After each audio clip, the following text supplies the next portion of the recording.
बिस्मिल्लाहिर्रहमानिर्रहीम, अस्सलाम वालेकुम। मैं गौहर बट सियासत के प्लेटफॉर्म से आपकी खिदमत में हाजिर हूँ। सबसे पहले दरख्वास्त ये है कि चैनल को सब्सक्राइब कर लें और बेल आइकन का बटन ज़रूर दबा दें ताकि आप तक मेरा वीलॉग बर वक्त पहुँच सके। खबर यह है कि हुकूमत की जितनी भी प्लानिंग थी कि ये अदम एतमाद को किस तरह से रोका जाए वो भी नाकाम हो गई, और अब उसको नाकाम किया जाए वो भी ऑलरेडी भाजी अगलियाँ तोड़ करके रखा है। वो सारा मामला क्या है इस पर मैं आपसे मतलब बात करता हूँ, लेकिन उससे पहले मैं आपसे अर्ज़ करूँ कि जोड़ तोड़ का सिलसिला भरपूर तरीके से जारी है, और वाहिद तरीक़ेकार यही है कि हुकूमत जो है वो अपने जो इत्तेहादी हैं उनको मनाए, किसी भी कास्ट पर मनाना हो वो उनको मनाएगी तो आइनी तौर पर बचेगी। बाकी जो तरीक़ेकार उन्हें इख्तियार करने की कोशिश कर रहे हैं, जो वो कर रहे जिसके वो इशारे दे रहे हैं उसकी तरफ मैं आगे जाके आऊँगा, वो सारे के सारे जो है ना एक नया मसला पाकिस्तान के अंदर पैदा होगा और एक ऐसा फस क्रिएट हो जाएगा जिसकी वजह से मामला जो है वो फिर संभलना मुश्किल हो जाएंगे।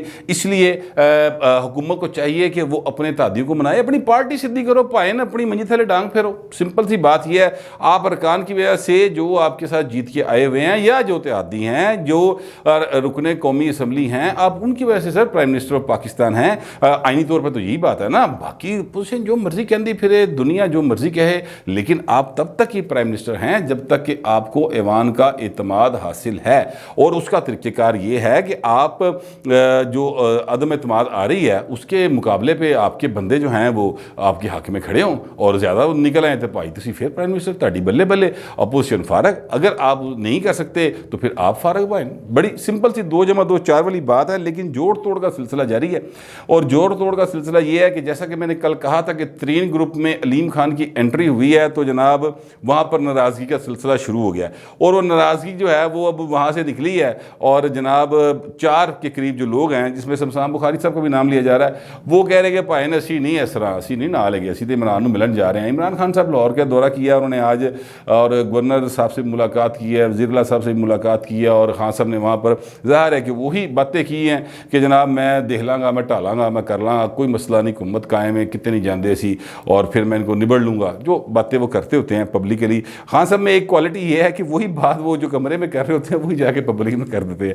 बहरहाल ये एक तरह से अच्छी बात भी है कि आप जो सोच रहे हैं वो कह देते हैं, लेकिन जो अमल है वो उनका अपनी बातों से बिल्कुल डिफरेंट होता है। ये एक अलग बहस है, मगर जो वो उन्होंने वहाँ पे बात की है वो मैंने आपके सामने रख दी है। लेकिन बात ये है सर कि ये अपनी जगह पर सिलसिला जारी है जो लाहौर में हो रहा है, पर लंदन में भाइन को लोग बैठे।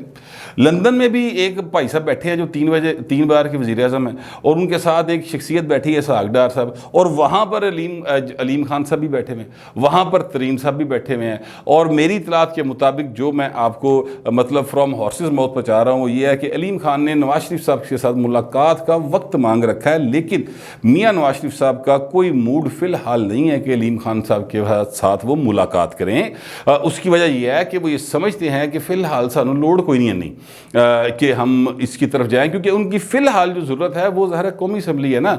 अलीम खान कौमी असम्बली के मेंबर नहीं है, कौमी असम्बली के अरकान जो है वो ऑलरेडी नून लीग वाले कहते हैं साढ़े को बेताशा ने बहु जी सानते होर दी लोड़ ही कोई नहीं। ये सूरत हाल वहाँ पर है। लेकिन तरीन साहब के पास चूँकि 6 MNA कम अज़ कम मौजूद हैं, तो वो 6 MNA जो हैं उसकी वजह से तरीन साहब के साथ मियाँ नवाज शरीफ के वाया इसहाक डार साहब राब्ता भाई मुसलसल है। ये मुझे मुस्लिम लीग नून के ज़राए ने बताया, और तरीन साहब अपनी गलते कायम ने। अब अलीम खान साहब जो हैं ज़ाहिर है उनको भी अपना गुस्से हैं, मगर यहाँ पर अलीम खान का ग्रुप भी टूटना शुरू हो गया। मतलब वो एक बंदा सामने आ गया ने कहा बहु जी मैं वह तर्जमान हाँ तो मैं अलीम के नाल कोई नहीं। एक ऐसा तर्जमान है जो अलीम के नाल कोई नहीं, या ये कैसा तर्जमान है जो कह रहा है कि जो उस्मान बुज़दार साहब हैं हम उनको हटाने के हक में नहीं है। हालांकि अगर आप उस दिन खान साहब की यानी अलीम खान साहब की प्रेस कॉन्फ्रेंस उठा के देख लें तो वहाँ पर उन्होंने जितनी गुफ्तगू की है उसमें कोई एक बार भी उन्होंने इमरान खान साहब के ख़िलाफ़ कोई बात नहीं की।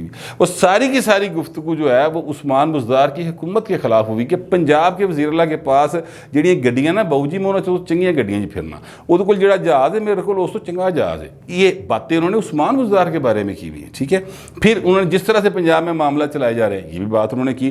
तो ये कैसा तर्जमान भाई साहब सामने आए हैं जो कह रहे हैं कि जनाब मैं अलीम का तर्जमान हूँ अलीम खान का, लेकिन हम उस्मान बुज़दार को हटाने के हक में नहीं है। बड़ी अजीबो गरीब खिचड़ी जो है इस वक्त पकी हुई है। इत्तेहादी जो है वो सर इधर इमरान खान को मिल दें, अगला जो उन्होंने पैर जोड़ा होंगे वो जरदारी साहब के बूहे से होंगे, ठीक है। MQM वाले भी मिले हैं जरदारी साहब से। अब MQM और जरदारी साहब के दरमियान जो गुफ्तगू हुई है वो मैं आपको बता देता हूँ हूँ, मुझे किसी ज़राए ने ये बात बताई है। देखिए MQM जो है वो जो मुतालबा कर रही है वो आसिफ जरदारी साहब फौरी तौर पे पूरा करने की पोजीशन में नहीं है। उनका मुतालबा ये है कि जो सिंध में कोटा सिस्टम चल रहा है ये नौकरियों के ऊपर, ये जो है अपना क्या उसको कहते हैं तलीमी इदारों के अंदर, इसको आप ख़त्म करें। अच्छा, ये कोटा सिस्टम क्या है? जो लोग नहीं जानते मैं सिर्फ उनके लिए बताने लगा हूँ। कोटा सिस्टम जो है जुल्फ़िकार अली भुट्टो साहब ने इंट्रोड्यूस करवाया था और उसके ज़रिए जो अंदरून सिंध के पसमानदा तरीन इलाके थे ना, मतलब गरीब तरीन इलाके, वहाँ के बच्चों को अच्छी यूनिवर्सिटीज़, अच्छे स्कूल, अच्छे कॉलेजेस में दाखिला मिलना जो है ना वो आसान हो गया था, जिसके नतीजे में अंदरून सिंध के लोगों को भी जो है ना वो भी ज़रा मौजूदा दुनिया के साथ कनेक्ट हुए और उनको नौकरियां भी मिलनी शुरू हुई थी। वरना तो पाइन उत्ते फिर जगीरदारी सिस्टम सी ना उत्थे दे, मतलब आप ये सोच ही नहीं सकता मज़ारा कि जनाब ਉਹਦਾ पुत्र कभी डॉक्टर बन सकता है या इंजीनियर बन सकता है, उन्हें तो नाम ही नहीं सुने होंगे सन ਇਹੋ ਜਿਹੀ चीज़ों के।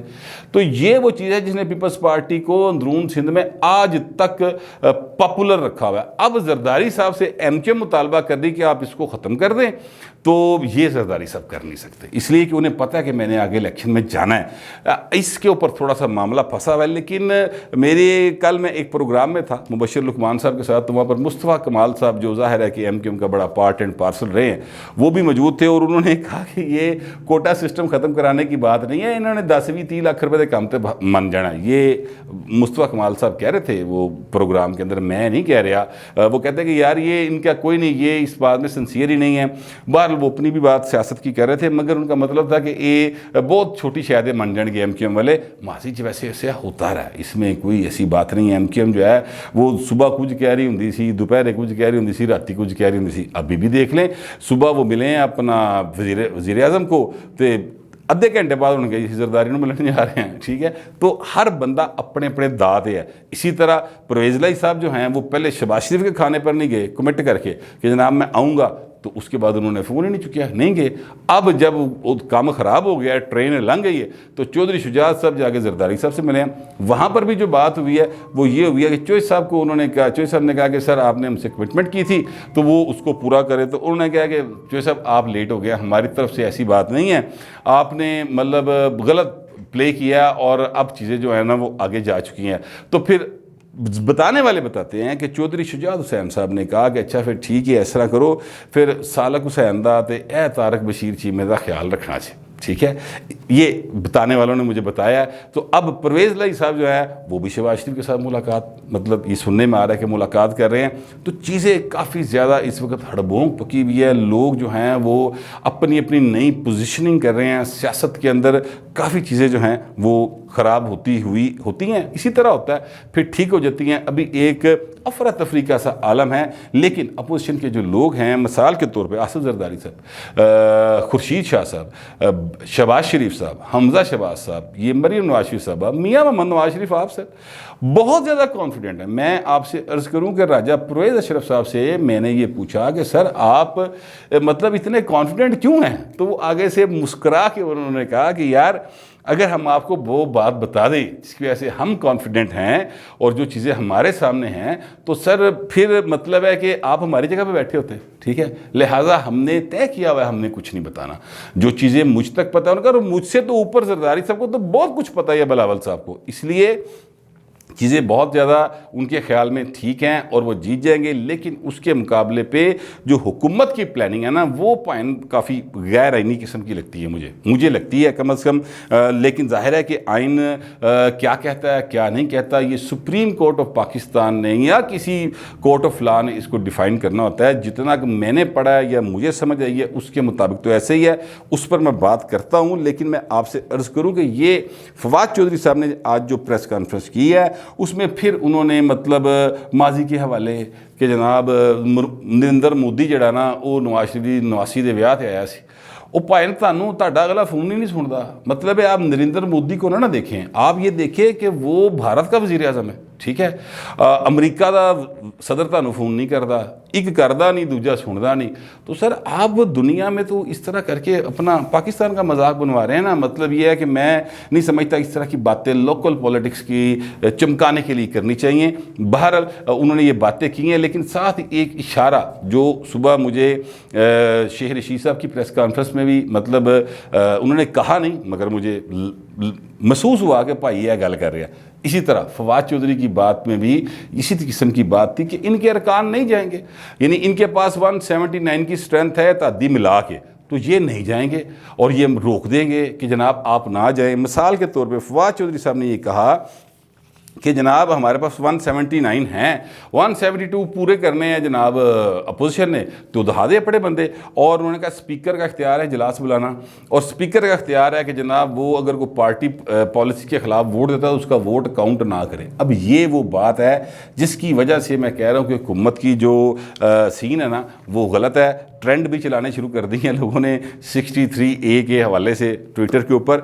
तो 63A जो है वो आपके सामने चल रही है स्क्रीन के ऊपर, मैं आपको बता देता हूं कि इसमें वो शख्स जो पार्टी पॉलिसी के खिलाफ जाके वोट देगा या वो शख्स जो दूसरी पॉलिटिकल पार्टी को ज्वाइन कर लेगा और अनाउंस कर देगा, ज़ाहिर है आप ज्वाइन करेंगे तो अनाउंस ही होंगे, उसकी मेंबरशिप जो है वो ख़त्म हो सकती है।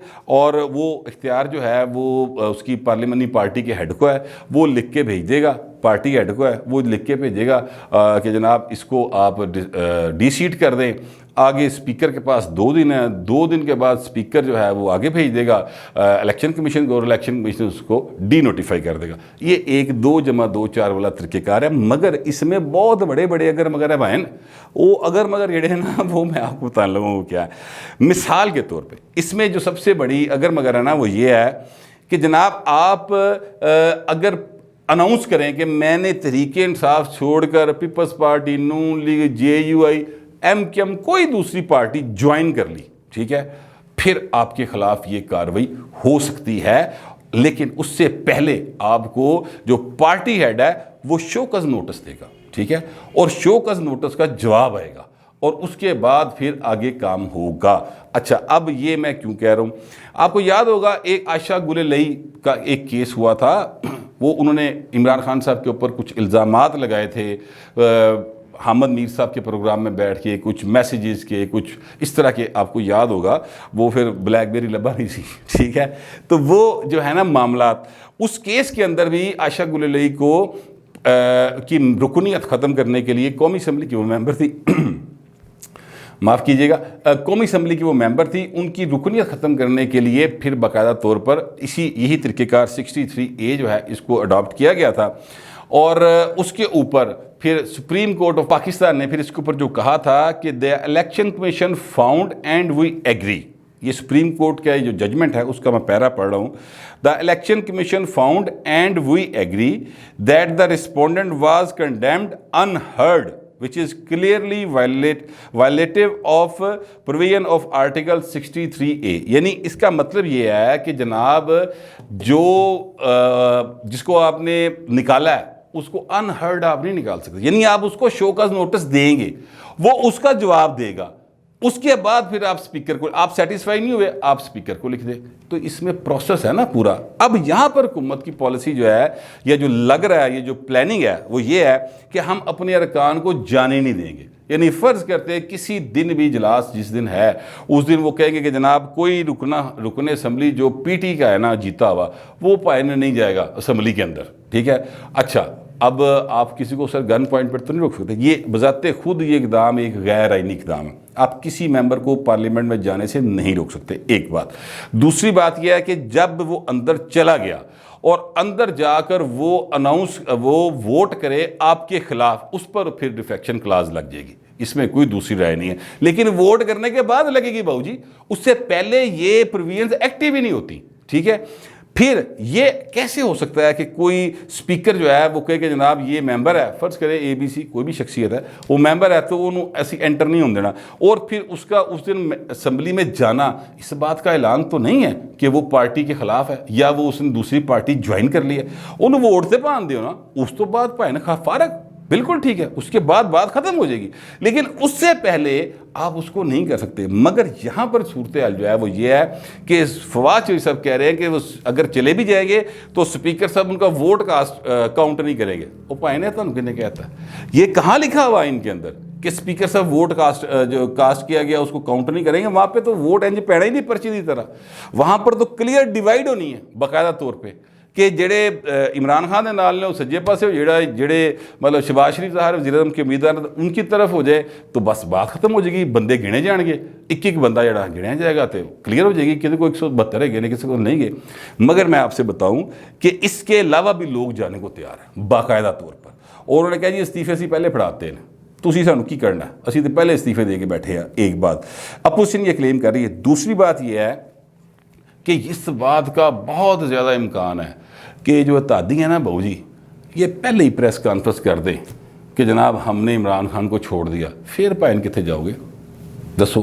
अगर फ़र्ज़ करे, और ये कोई बहुत बड़ा काम नहीं है, अगर फ़र्ज़ करे जरदारी साहब कहते ठीक है जी कोटा सिस्टम को हम देखेंगे, इन्नी गलती एम के नूं राज़ी कर लेंदे, वो 6 जने इधर आ गए, ठीक है, फिर वो जो बाप पार्टी वाले हैं इमरान खान ने क्या मिलो आके, और किसी नहीं मिलना, साढ़े को टाइम नहीं गा, ठीक है, वो नहीं मिले कल, ठीक है। फिर परवेज़ लई कहते कि ठीक है यार तेन वजारत आला दी, कोई गल नहीं, नवाज शरीफ कह दे तो गल खत्म भाई जी, कार खान साहब, उस तो बाद वजारत आला का इंतखाब होएगा तो अगली गल है ना, उस तो पहले थे नहीं। सो एक पोलिटिकली बहुत सारी ऑप्शंस मौजूद है अपोजिशन के पास, मेरे ख्याल में ज़्यादा हैं। इमरान खान की जो है ना ऑप्शंस वो कम होती चली जा रही हैं, वो एक्चुअली बाय फोर्स हलक दे जोर दे उत्ते ना वो जंग जितना चाह रहे हैं, जिसको मैं कहता हूँ ना फोके फैर, वो फोके फैर करना चाह रहे हैं। उनका काम नहीं बढ़ना सर, अमली तौर पे जो करना चाहिए वो उस तरफ नहीं आ रहे, और सिर्फ बड़का मार मार के मैदान जंग में फतह के शादियाने बजाने चाह रहे हैं। और ये जो अप्रैल फूल है ना सर, अब ये मतलब जो हुक्मरान होता है, मैं वैसे माजर के साथ मैं खान साहब को कुछ नहीं कह रहा, मगर माजी से लेके अब तक जितने भी हुक्मरान मैंने देखे हैं वो अपने उनको फूल बनाने में ना उनके मुशीर होते हैं ज़्यादातर सर, बाहरों आए मुशीर।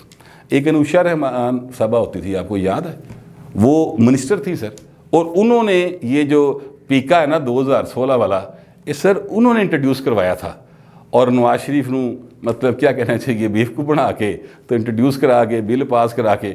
अब कभी आपने उनकी शक्ल भी देखी जब से हुकूमत गई है? वो मिनिस्टर थी, बाहर बैठी कैनेडा देश, वापस नहीं आई। खान साहब इसी तरह जो आपके साथ हैं और बाहरों आए हैं, उन्होंने वापस चले जाना। तो पाकिस्तान ने यही रहना है इंशाल्लाह, और पाकिस्तान की आवाम ने भी यही रहना है, और आपका भी क्लेम यही है कि आपने यही रहना है। फिर सोच लें, सारा कुछ जो आप कर रहे हैं ये रिवर्स होना है, जो आप करेंगे वो आप भरेंगे, ये हकीकत है। फिर वक्त इतना ही, मिलते अगले व्लॉग।